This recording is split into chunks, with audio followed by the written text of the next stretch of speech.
until now, we have been using computers in a way to enable us to do our job better. And now computers can do the job.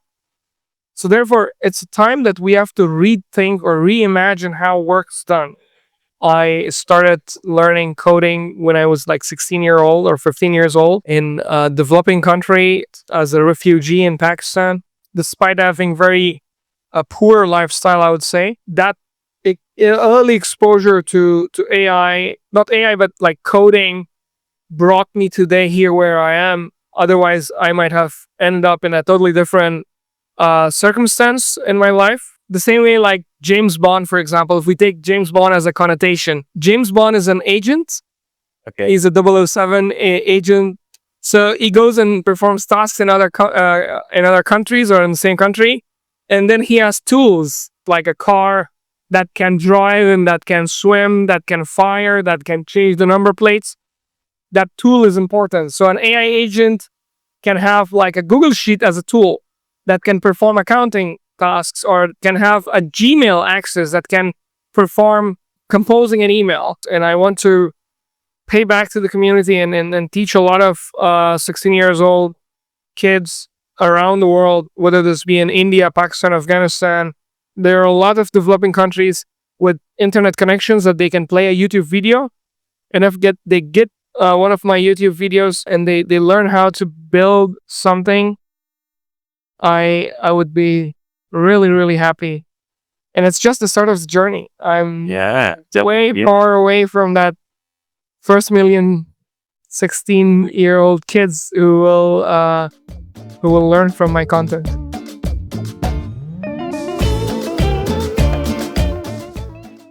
This one is the first of a series of conversations I want to have with tech friends and other people I get to know, and have them explain AI and tech in simple terms that anyone can understand. And the first one is with my friend Aemal. He is just a great human being, and apart from that, is also an NA10 ambassador and founder of different AI startups. I got to meet him in Barcelona during his NA10 World Tour, teaching people how to use low code to build useful stuff. He shared with me his origin story and the reason of why he does what he does, which I think is pretty powerful. I'm Nicola. I build AI systems and help businesses use AI. Welcome to the channel. I hope you'll enjoy the conversation. Hi, Aemal. How are you? I'm doing good, Nicola. Thank you so much for inviting me for beer. Yeah, I think we should start with a toast, right? Yeah, cheers. Cheers. Yes. So, yeah, how do we met? We met yesterday for the first time in real life. Yes. And now we are here talking and spending some time together. Yeah. That's so cool. Thank you so much for this invitation for this interview. Yesterday we had an amazing NA10 starter session in Barcelona. It's an official tour from NA10 across 7 countries, Europe and US. It was great to meet you. Yeah, thank you. And there were so many people. The vibes were so great.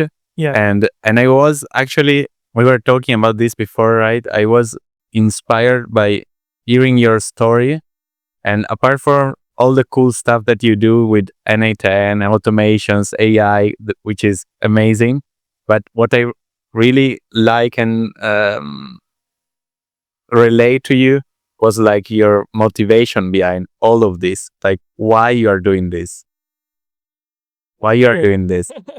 Thank you so much. Yeah.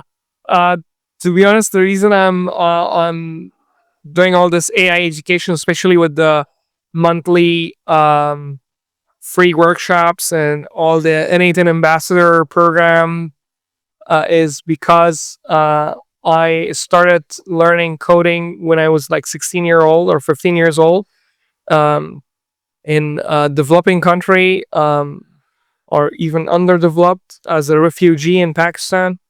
Um, and the reason that I was exposed to this computer programming education early on in my life, despite having very mediocre lifestyle, or maybe even a poor lifestyle, I would say, that early exposure to AI, not AI, but like coding, brought me today here where I am. Otherwise, I might have ended up in a totally different circumstance in my life, financially speaking, educationally, and also lifestyle wise. And I want to pay back to the community and teach a lot of 16 years old kids around the world, whether this be in India, Pakistan, Afghanistan, Bangladesh, South America, wherever it is. Like, there are a lot of developing countries with internet connections that they can play a YouTube video, and if they get one of my YouTube videos, and they learn how to build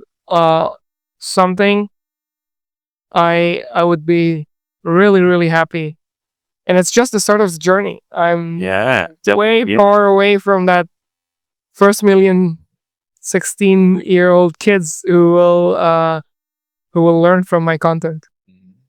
Yeah. I see. I see. That's like really the best mission. And I remember yesterday you were saying that you are already hearing back stories from kids in India or somewhere else that Yeah. writes you, right? Saying, I watched your video and it was so helpful, so clear, like this 8 hours long video, and I can just follow it, put in the work, and help someone in my community, my neighbor, the shop nearby, the doctor, and Yes. help them right away thanks to code and AI.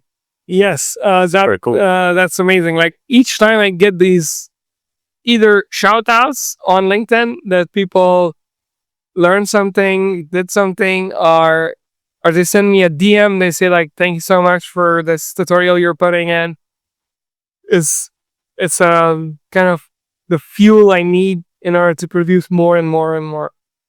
And this kid from India sent me a message that he started building this little voice AI agent, and many more like those examples come.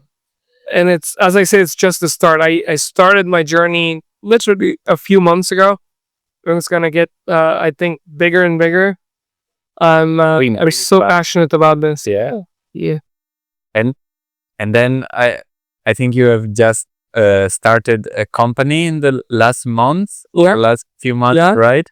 What's your goal with that, or what are you cooking now? So with this new company, Avenai, Chris and I are uh, building AI agents, or kind of in a metaphorical way, we are reimagining work. We believe that in the near future, the work as we know it will change, and we at Avenai are at the forefront of reimagining how work is done. And I believe with this agentic workflows, with AI agents and with AI automation, we can definitely rethink about how work should be done. Because a lot of work is repetitive, and especially in enterprise level, there are a lot of automation opportunities that even low hanging fruits could be, like automating copy pasting from one system to another system that could be done anyways by literally gluing two APIs together. But now, if you find like an horizontal use case where across multiple systems, an AI agent can have an access to all those tools and perform those actions across those tools, it will create an enormous value for that particular organization. And I think it's just a start. It's gonna get bigger. So you think that it's like rethinking the way of working with AI? How do you help the company, a client, a company go about it, right?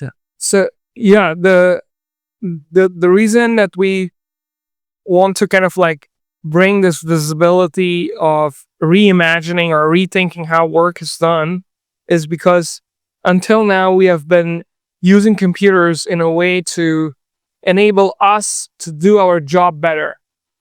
And now computers can do the job. So therefore, it's a time that we have to rethink or reimagine how work's done. It's not that we're gonna, for example, Excel. Excel was very good to do calculations, but enable us to do better calculation. Now, let's take an example of an AI agent that is doing invoices. It's going to do the reconciliation for you. It's going to do the booking for you. It's going to do the travel expenses, the payroll, and everything else for you. So you have to, at the principal level, rethink and reimagine how work should be done. And that's where we play an extremely crucial role, because we not only bring in the empowering capabilities, but also from the day one we bring in the discovery phase to it, with workshops initially, and then enablement sessions and development sessions and maintenance and so on and so forth. Yeah. So kind of like a 360-degree service company. Because I hear more and more people saying this, that with AI, it's a lot about people right now. Like the tool or the brain of AI is already extremely good to do most of the work, but the issue is how people use it, or the famous AI adoption that is not as easy, especially the bigger the company. So there is some help there needed, right? Yeah, the AI adoption right now, especially the blockers in SMEs and big companies, can be understandable because it's not so high, and the reason is because usually these AI models could hallucinate. So we have guardrails, but they are so young. Like every single project that you can pick that can enable an AI agent to reduce hallucinations and put the right guardrails, those projects by themselves are like 3, 4, 5, 6 months old. Now, the enterprise is not adopting it yet because of the immaturity of those projects, but they're developing so fast that I believe in 6 months they will be enterprise ready. But on the other side of the spectrum, there are certain things that can be used today in enterprise. For example, let's take a simple workflow in N8N. By the way, Avnai is an N8N expert company. We do N8N workshops and N8N implementation for enterprises. So let's take an N8N workflow. You do N8N workflows for companies. You already know how easy it is or how secure it is to put an N8N workflow that does, let's say, ticket classification. Enterprises get these support tickets in thousands, and usually there's a workflow or a process that a human being has access to, an inbox, let's say help at Allianz or support at allianz.de, for example. And they decide, okay, this label goes to it, this label goes to it, this one goes to that department, this one goes to that department. So there's a lot of labeling and routing and things that today's AI can do it with a very high degree of certainty. Yeah. Can be done with today's AI. And also, I teach a lot about EU AI Act in my workshops. Happy to discuss about that more. I don't want to go on a monologue. Sorry, No, don't worry. Go on. But like these compliance or legal side of it can also be done with N8N and with the current AI tech stack we have. So from one side, high risk applications should not be done with AI yet, but in the next 6 months to 1 year, it's possible. On the other side, low risk applications can be done today with AI, and I think the enterprise is just catching up, and it's the best time to provide these services. Yeah, I think that there are, as you said already, ways to figure out the legal and the other kind of things, right? The formalities. But if a company wants to do it and puts in the right effort, it's working, right? Yeah. And always do that. And you have said a few things about enterprise and big companies. How do you see right now the use cases or the application for small companies, medium companies that have no idea of how to use it? They want to do something with it, but they don't know where to start. Like they are overwhelmed. Um, especially small businesses, like for example, this restaurant, beautiful restaurant, a lot of customers. If they start, the owner of this restaurant starts thinking about implementing an AI agent in their workflow, they are the right people to identify which process is so repeated. Don't kind of like, if I was building AI agents for small restaurants, not chains, small restaurants, I would go and talk to them, and I would not tell them that AI agent can do this and that. I wouldn't show them any workflows. I wouldn't try to sell all the bells and whistles of AI agents. I would go and talk to them, and I would say, can you show me which workflow do you do? Like, what is the most repetitive workflow that you do? And most probably you will find a workflow that is doable with the current AI agent workflow automation. AI automation. And then you pick one niche that is so repeated, like every day they do the same thing again and again. For example, they take slips, they put it in this like big pen. It's a pile of slips, and then they kind of like reconcile it somewhere, or key punch it, or scan it, or do something with it. That's doable. Like in this N8N starter workshop, one of the workflows is receipt scanning. Perhaps they need a receipt scanning, and you know how to do it. It's so simple. Yeah, it's And then if you can automate that one workflow for them, that they scan a receipt with Google Drive, it goes and sits there as a PDF, and it does an entry on Google Sheets, and it is perhaps also connected with their POS, their point of sales. And then maybe it does a push notification with some summaries every hour to the owner from all the branches that he has on Slack. This kind of a workflow is already doable. And then you do it perfectly for one restaurant, and then you start going around in Barcelona city, and then you keep selling it to the next restaurants. I think the ROI for this, even if you sell it for €1,000, and it takes you 1 hour to install it, let's say another 2 hours in total accumulated across all your sales pipelines per client. So in 3 hours, you're making €1,000. It's an extremely lucrative business.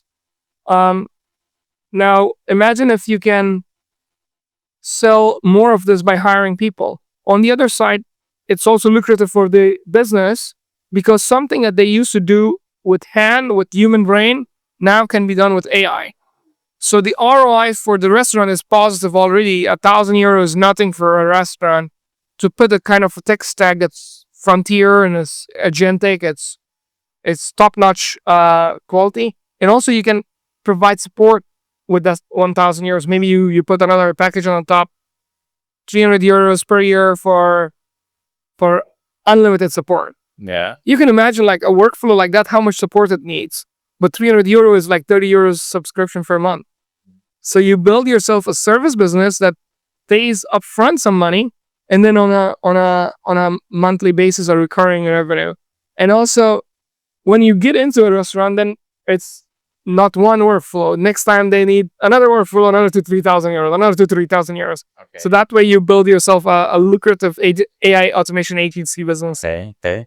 And okay, so you have touched many points that are like now becoming buzzwords, and because of the hype around AI agents, blah blah blah, all these things that we always talk about it, but most people outside our tech bubble don't know yet what does it mean. So if I am a small business or a creative agency, and I have no idea about AI.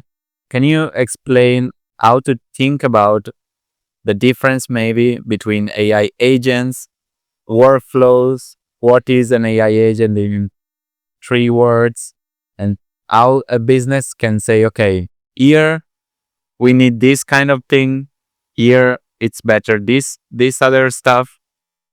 You know what I mean? So In simple. in simple words, maybe not 3 words, a little bit more, like 30 words, let's say. Okay, 30. If I want to explain what is an AI agent to my mother, this is how I will explain it. Yeah. An AI agent is a software that mimics the way a human performs tasks on a computer. That basically can work like the way a human can work on a computer. There are different types of AI agents, the same way as there are different types of people using computers. For example, there's a person using Google Sheets doing accounting, or there's a person using Google Docs writing documentation about something. And that's how the AI agents can be different. And the most important part about AI agent is it has like, why do we call it agent? Because it has agency. It can do things on its own. The same way like James Bond, for example, if we take James Bond as a connotation, um, James Bond is an agent. Okay. He's a 007 agent of which country is it? US or British? Okay. UK, British. So he goes and performs tasks in other countries or in the same country, and then he has tools that he has, like a car that can drive and that can swim, that can fire, that can change the number plates. That tool is important. So an AI agent can have like a Google Sheet as a tool that can perform accounting tasks, or can have a Gmail access that can perform an email, composing an email.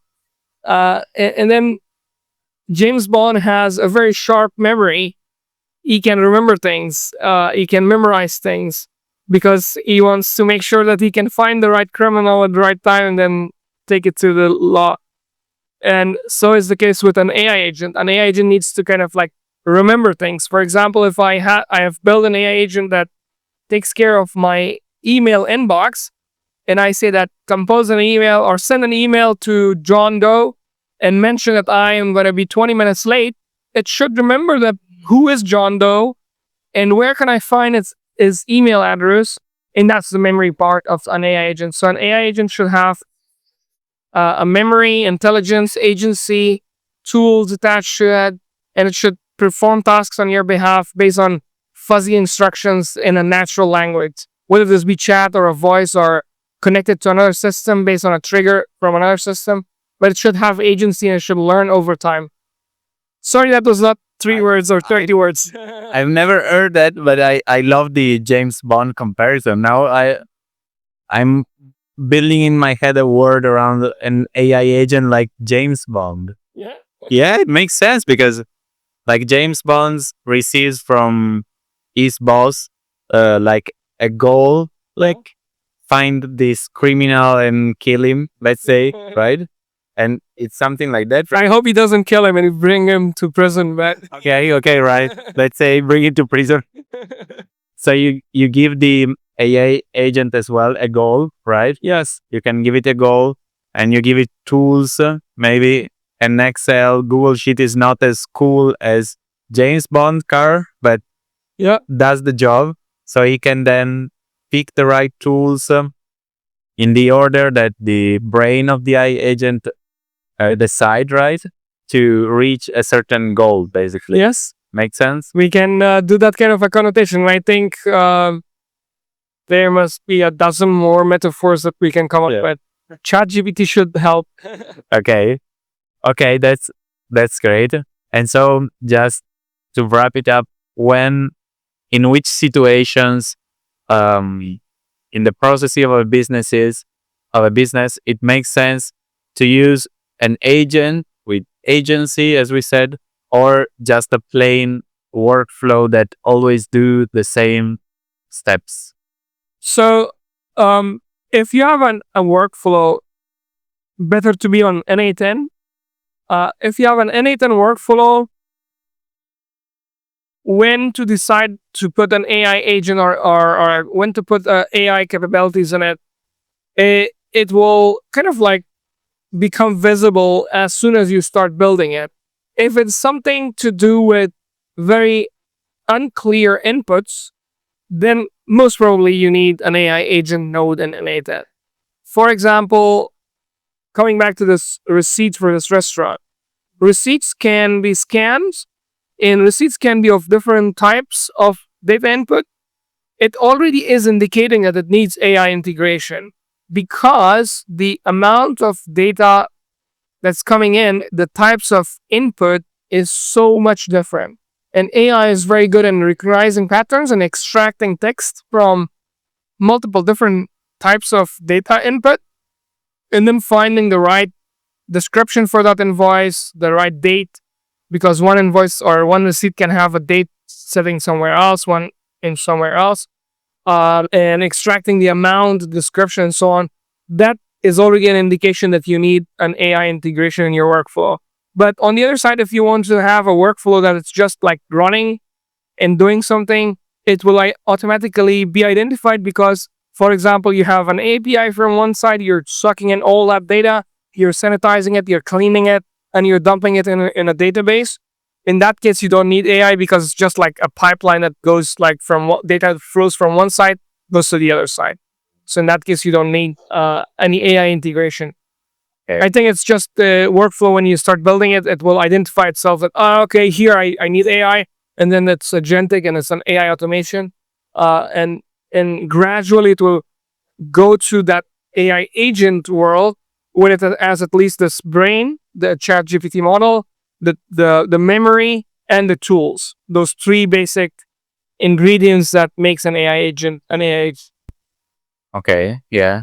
So when the things are not clear and usually need a human to decide what to do, it's the right place to use an AI agent, right? Yes. Yes. Okay. Wonderful. Wonderful. I think we can wrap it here, right? Finish our beer. Thanks to you. This was like random. Yeah. Wait a minute. Let us show you the scene. Actually, is it okay if we show the scene? Yeah, sure. So I learned from Aemal today to just vibe my content, and so we randomly stopped here and decided to have a take that stage. That stage was so nice. Look at that. Like if I it was made for it. Yeah, it was literally waiting for us to take this stage and literally do this in a way that we did it. Thank you so much for the interview. It's a very nice content.